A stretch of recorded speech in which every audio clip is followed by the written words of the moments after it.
Hello and welcome to Customer Friendship Conversations, the show where we bring you the latest trends, tools and insights into delivering customer experience as it's meant to be. I'm Ciaran Nolan and I lead relationship management here at DICSA. Today's customer experience hero is Harriet Treadwell.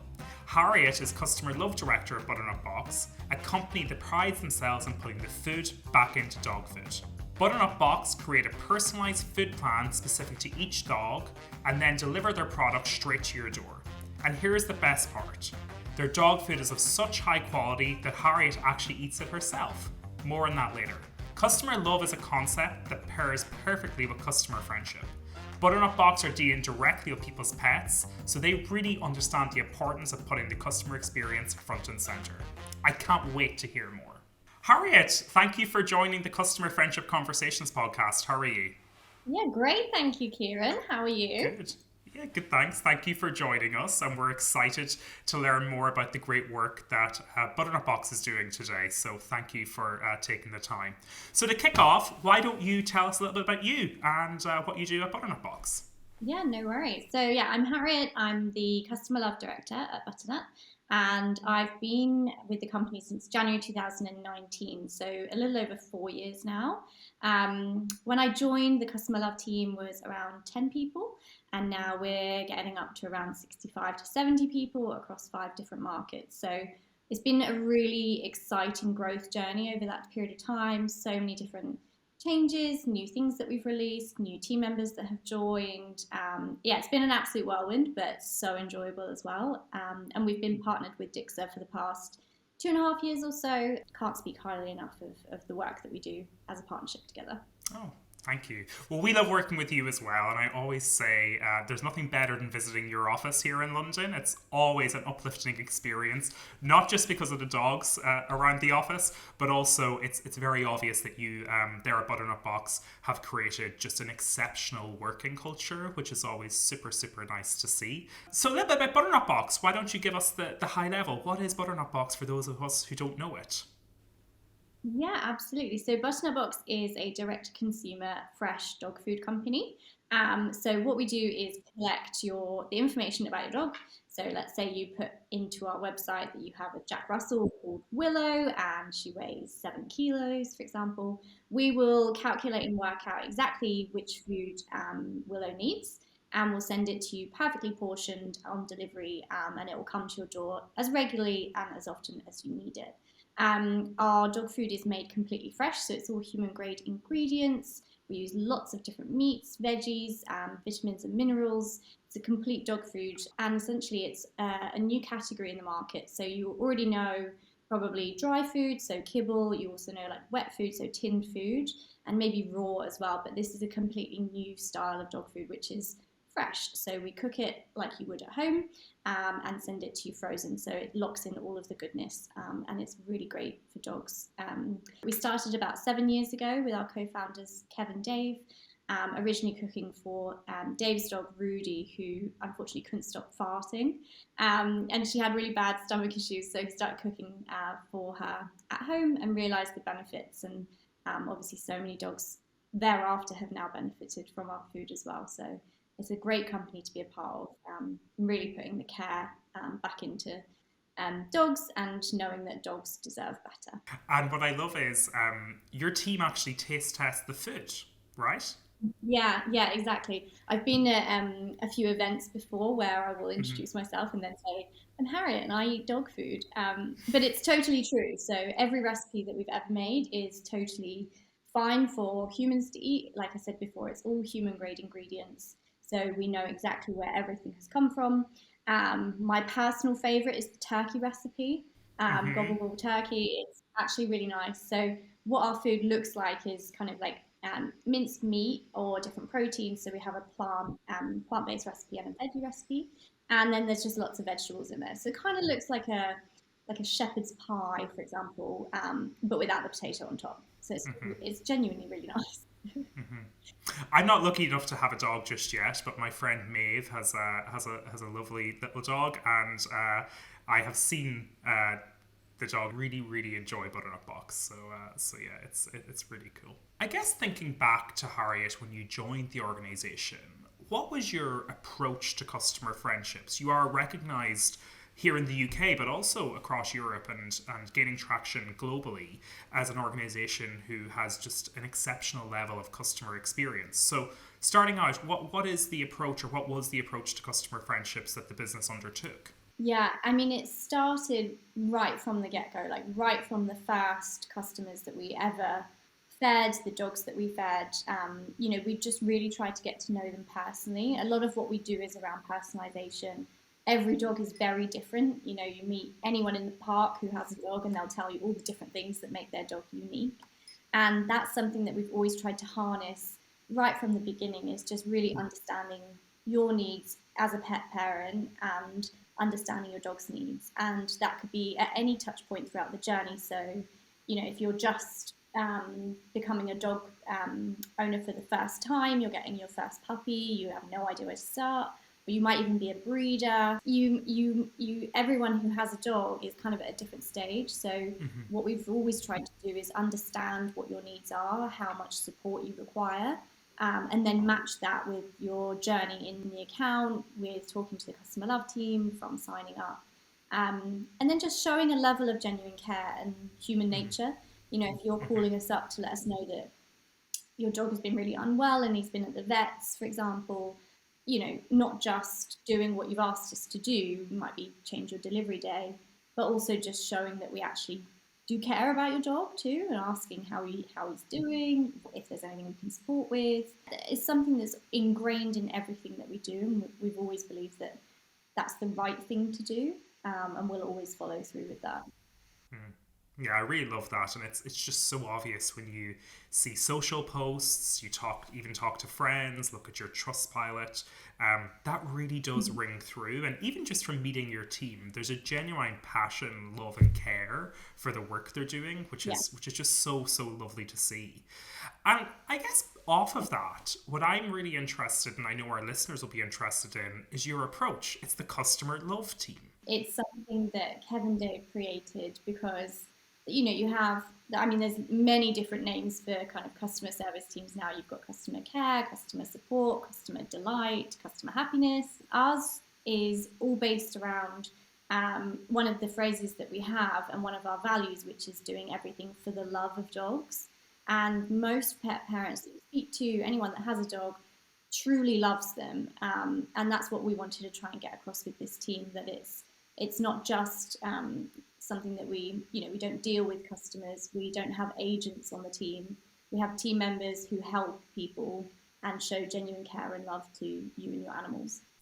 Yeah, and I really love that, Harriet. And I think one of the key things you're doing with the approach from customer love is also defining a standard in the industry of how customer experience should be done. And it's something I know at Dixa that we've learned a lot from you and your team's approach, which we're very grateful for.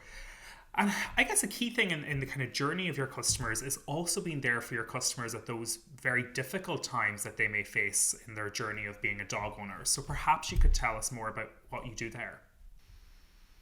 Yeah, absolutely. So, part and parcel of having a dog in your life is the sad fact that unfortunately they don't live as long as we do. And we have, lots of customers that come to Butternut. And unfortunately, we are there in that time when they have sadly lost their dogs as well, when the dogs have passed away, or they're going through some really difficult times with like ongoing treatments for extended illnesses. And for many people, especially during lockdown, it was really difficult for them. Their dogs were their best friends, the people that they lived with, and sometimes it can really hit people very hard. And there's kind of this stigma around when you lose your dog that you shouldn't be that upset because it's not a human, but actually they mean so much to so many people. So there's many things that we will do in that situation. From sending out some flowers of condolences, or planting a tree in somebody's name, or we have a team of in-house vet nurses as well, so you can speak to one of our vet nurses who will be trained in bereavement.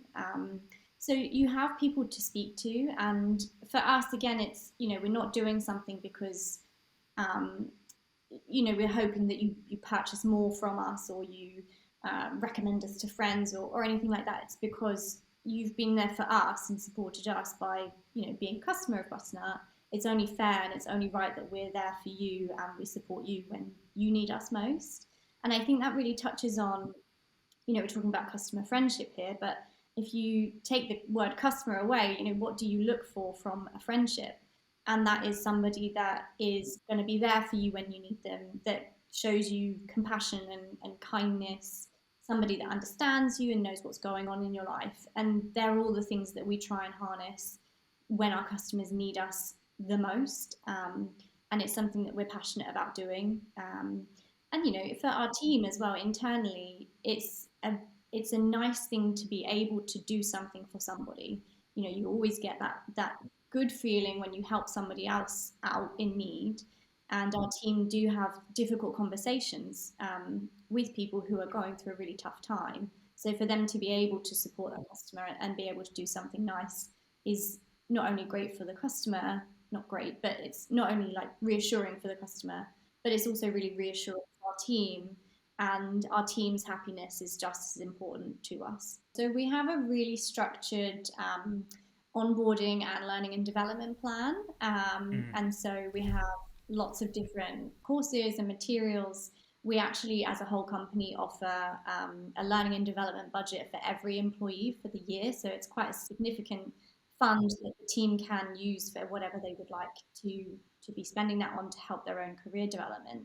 But within that, we also have a hub of resources, and our veterinary nurses are absolutely excellent, and they run weekly training with our team, and that could be around so many different things, like whether that's bereavement or cancer treatment, weight loss, whatever that might be. It's really important to us that we give our team the skills and tools that they will need to have when dealing with those conversations, because nobody wants to be on the other end of the phone when somebody is going through that kind of difficult time, unless you feel confident that you can actually positively influence that and you have the right tools to be able to help them. And not only that, but when they get off a phone call with a customer that's been very emotional, that can have a really big impact on somebody who's potentially just gone through the same thing or has something relatable. And you, as an organization, are obviously very advanced in this now. You've pretty much mastered the art of doing this. What was the customer experience like at the start of the journey? So I know at the start it was one dog. You're now at a huge amount of subscribers, as well as operating cross markets. I know you're both in the Netherlands, Ireland, home for me, and the UK. So what was the customer experience like at the start of that journey? This is a really interesting point because the customer experience was very similar. We were doing all of those things that you would expect from a very small company. So things like handwritten notes, get well Yeah. soon cards, congratulations on your new home, all of those things. And I remember when I first joined, and we're still a very small team, and a lot of people in this industry and in customer service generally said to me, you'll never make that scale. Like it's fine to do those things when you're small, but you're never going to be able to continue that when you're a big company. And I've kind of made it my mission that we will still do those things. It doesn't matter how big we are, and it all comes down to whether it's important to you. If it's important to you and it's important to your business, you will make room for it, and you will make sure that you have the right resources, the right automation, the right tech support, to be able to continue to do those things, because they actually underpin the values of your business. If we stopped doing a lot of the things that we're doing because we thought, we could save some money, it wouldn't scale, it's too time consuming, we would be losing the fundamentals of why Butternut is successful and why Butternut Box exists and why so many people love using us or love working with us.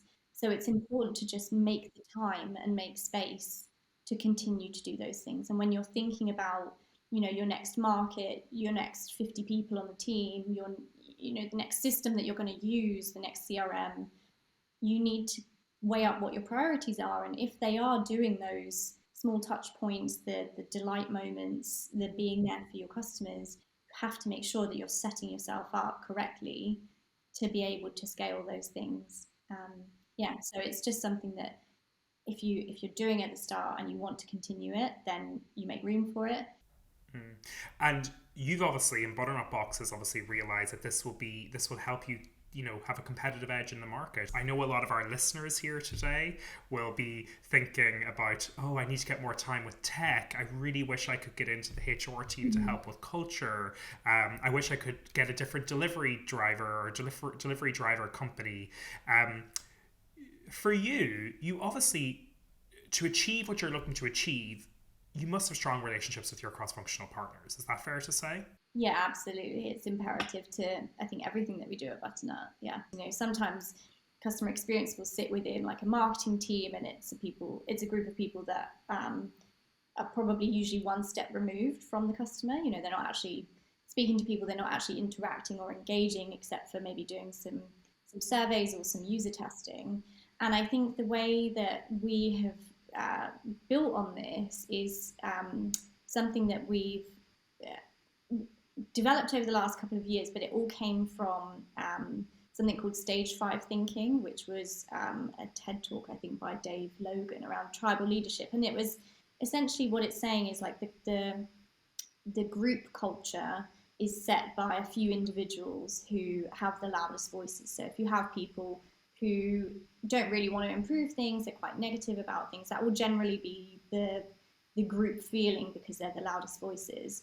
And people that are in Stage 5 Thinking, which is very collaborative, very helpful, is using a really good example is with a customer service team could be, your marketing department decide they want to send out 100,000 emails to paused or previous customers saying, tell us what you think about our products or tell us why you left.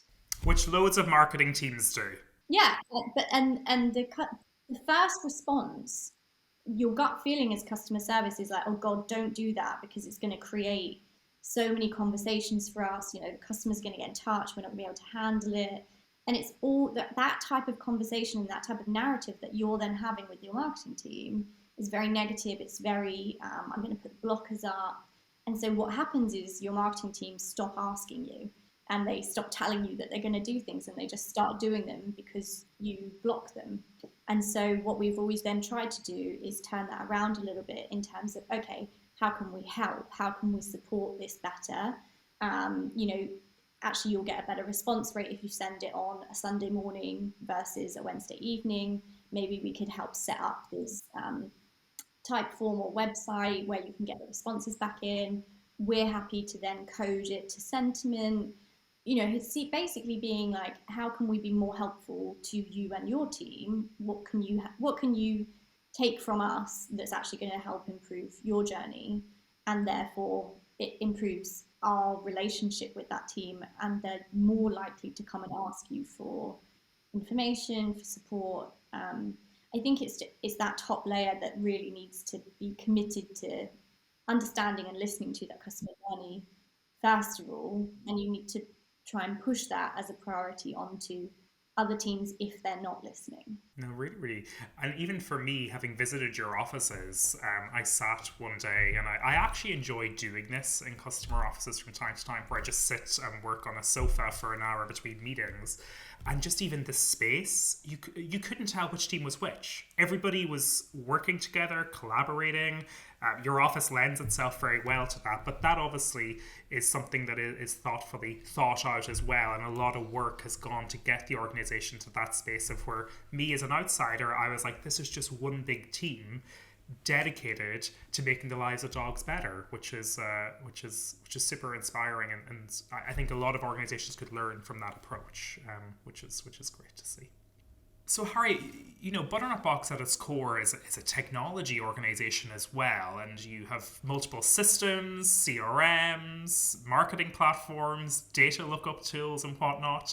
How did you come about partnering with Dixa to power your customer friendships?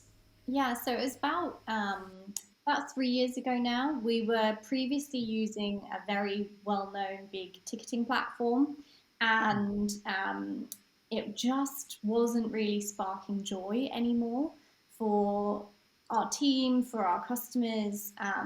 It was getting in the way of us being able to basically enjoy work a lot of the time because it was so manual to make changes. And not only that, but the account management that we had was pretty much non-existent. If we needed support with anything, or there was something there was a bug or something that's going wrong, it was basically we'd be begging somebody to help us or help look into something. And we just didn't feel like this platform was set up to help us succeed. And I have a personal phrase, which is always to never let perfect get in the way of better. And what I mean by that is just because there's probably not going to be the absolute perfect platform out there doesn't mean that there's not going to be a better one. And so we kind of set out on this journey to see what else was out there. The old one was working fine. It wasn't the biggest, it wasn't like we needed desperately to find something new, but we knew that there were probably better applications out there. So we went out and had a look in the market. We did some research in terms of new and up and coming kind of businesses that matched a bit better to our values and what we were trying to do. And then we came across Dixa. And at the time, we'd spoken to another company that had just started using Dixa, and they were really, really happy with it. One of the main features that we really loved was being able to suggest product improvements, and that there was a board and you could go and vote in terms of other people's product suggestions. And not only that, but just the people that we spoke to at Dixa right at the beginning, even on the kind of like initial investigation calls, really tried to understand what we needed from our platform. Whereas a lot of the other conversations we had were people that were very like, here's all the things that we do, and you can use our product if you want. And it didn't feel very collaborative. It didn't feel like they really understood or listened to what we did, whereas Dixa did. And we very quickly realized that Dixa was probably going to be the product for us. In the space of about, I think it was about 2 months, we decided to sign on. From like first investigations to then signing was about 2 months. And then after that point, we agreed a date that we would switch platforms. 2 weeks before that, we had one person on our team who was dedicated to setting up some queues, channels, routing, the macros. And I remember actually I video recorded the switch from our old help center to the new help center, and it took 37 seconds to transfer all of the data into the new help center in exactly the same format, the exact same breadcrumbs. And I just couldn't believe that that was all it took. It was amazing. And the switch was completely seamless. Dixa came and trained our team. And it's just been really the same ever since in terms of support, guidance, and how much it's like having a little cheerleader in the background. Actually, it's like having somebody else who really wants to see you succeed, and somebody there for you that's like, cheering on from the sidelines when you achieve different things throughout your journey.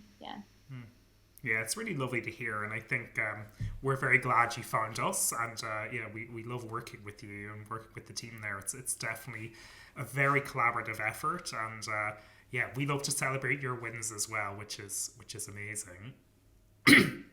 So when we think of the industry you're working within, so it's pet food industry,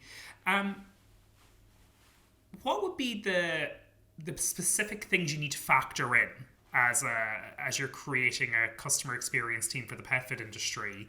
And I'm imagining, customer loyalty and retention is something that you're really big and hot on. Is that fair to say? Yeah, definitely. I mean, retention is the heart of our business. As a subscription model, if our customers aren't staying with us, then we're not going to be very successful. We need to make sure that we're delivering value, and enough value to our customers that they see that it's benefiting themselves and their dog in their everyday life, and that they want to continue ordering from Butternut. And that's massive for us. I mean, we face different kinds of challenges in terms of the conversations that we have and the reasons why people get in touch. So, there's many companies that have high, where is my order volumes?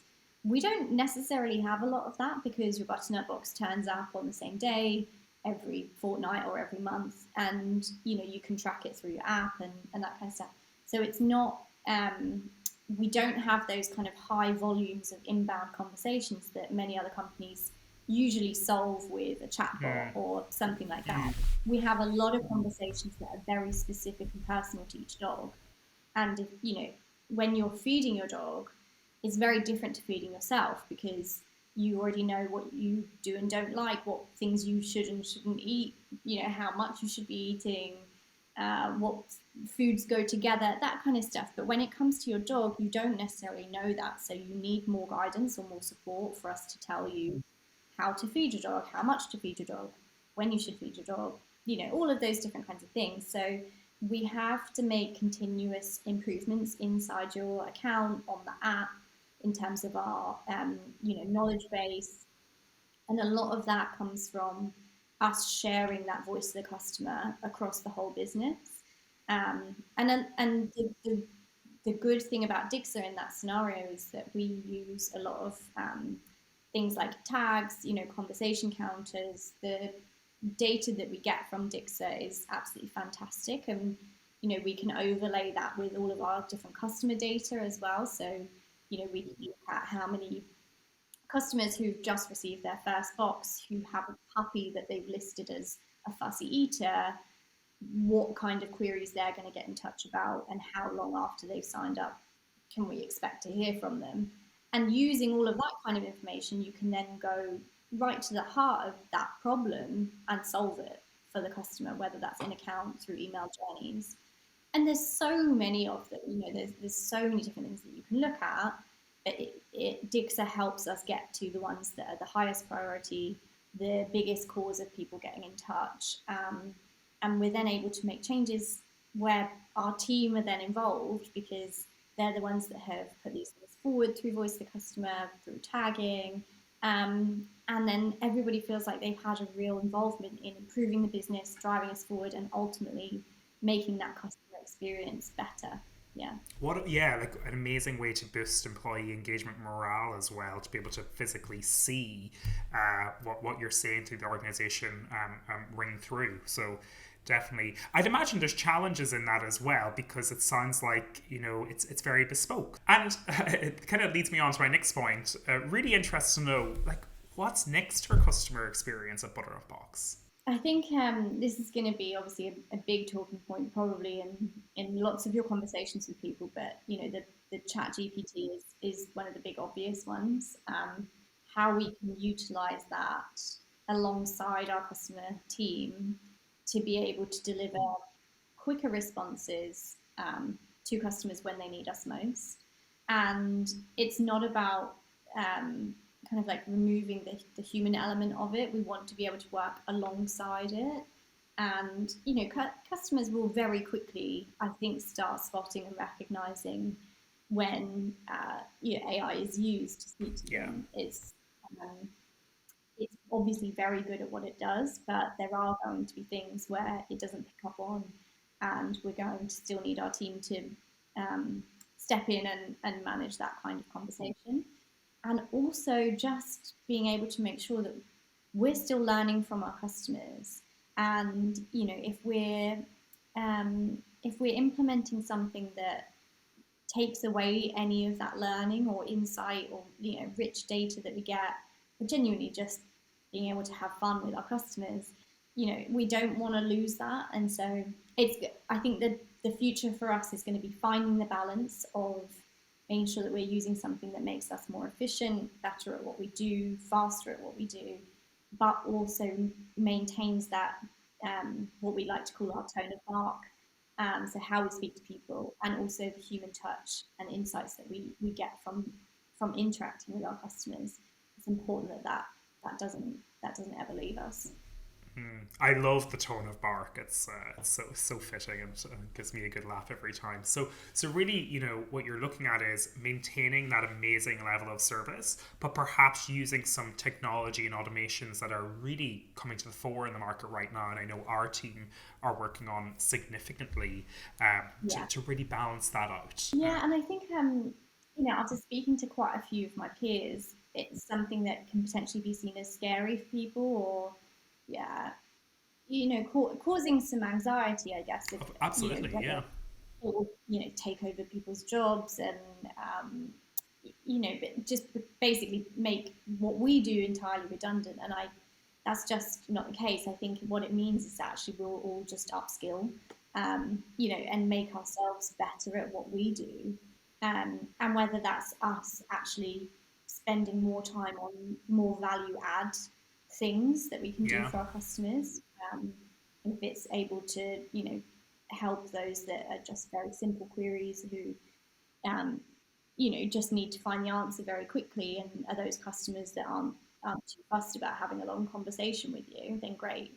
And we can be there more for those customers that do need that level of conversation, that level of help, and that next level of friendship as well, which I don't think something like ChatGPT is going to be able to offer. I wouldn't be best friends with a robot, so.